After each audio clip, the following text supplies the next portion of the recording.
Cher internaute, bonjour. Cette vidéo résume les différentes étapes de fabrication ou bien d'élaboration de l'acier. Le fer est l'un des éléments naturels les plus en abondance dans notre planète. En effet, c'est le matériau le plus recyclé. Même dans l'Antiquité, les Romains recyclent leurs vieilles arts. Le fer, on le trouve dans le sous-sol et il est mélangé à de la roche. C'est ce qu'on appelle le minerai de fer. Pour fabriquer de l'acier, on fait fondre le minerai de fer dans un four. Le minerai de fer le plus connu au monde, c'est au Brésil et à l'Australie, transporté dans d'énormes bateaux qu'on appelle les minéraliers. Avant de charger le minerai de fer dans le haut fourneau, il faut le préparer dans une chaîne d'agglomération. Il est d'abord concassé, broyé, puis on le chauffe dans un four pour le concentrer. Ensuite, elle est agglomérée.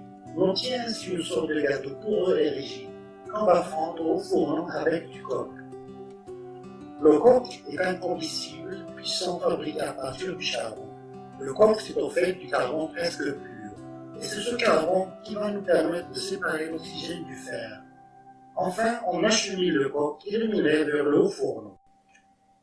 Le haut fourneau est un des éléments les plus impressionnants du complexe sidérurgique. Il peut atteindre 90 mètres de haut. Le minerai est aggloméré et le coke sont chargés en couche intérieure dans la partie supérieure du haut fourneau, qu'on appelle le goulard. Avec des portions de 5 doses de minerai pour une dose de coke, le chargement et le dosage sont automatisés. Dans la nature, il n'y a pas de fer à l'état pur. Il existe seulement de l'oxyde de fer. Alors pour obtenir le fer, il faut les séparer. Alors on envoie de l'air chaud à 1200 degrés dans le haut fourneau. Sous l'effet de la chaleur, le coke brûle. L'oxygène contenu dans l'air va s'associer au carbone contenu dans le coke pour former un gaz qui s'appelle l'oxyde de carbone.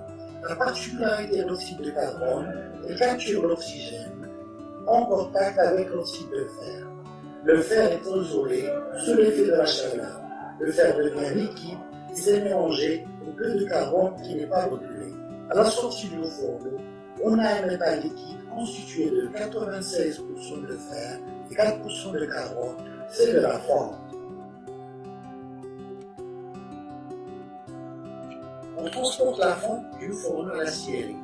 On ajoute la ferraille à la fonte liquide, 100 kg de ferraille par un tonne de fonte selon les pays. Par exemple, en Angleterre, on ajoute 400 kg de ferraille par tonne.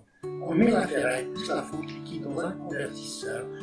Pour avoir de l'acier, il faut éliminer le carbone dans la fonte, car il contient 4% de carbone. Alors que la plupart des aciers, il y a moins d'1% de carbone.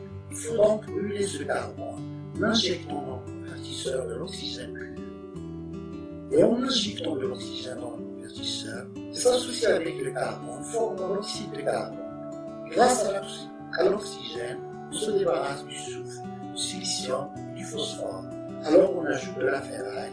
À la sortie, on obtient de l'acier sauvage et avec ce métal, on peut fabriquer des milliers de nuances et des milliers d'aciers différents dans la station d'affinage.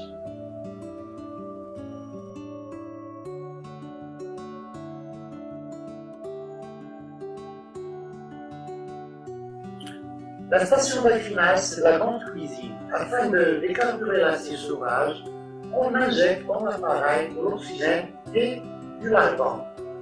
Ensuite, on dose très finement la composition chimique de l'acier.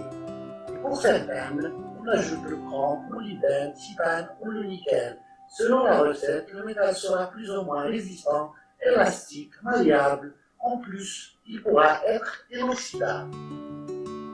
Une fois l'acier affiné, on le coule dans une machine de coulée continue. Et puis, nous transformons les ébauches pour laminage afin d'avoir le produit fini. Les brames font d'abord un laminage chaud. Ils sont réchauffés dans un four et ils passent entre de bons cylindres qui compriment le métal pour l'isoler. Avec une brame de 10 mètres de long, on obtient une bobine de tôle d'1 km.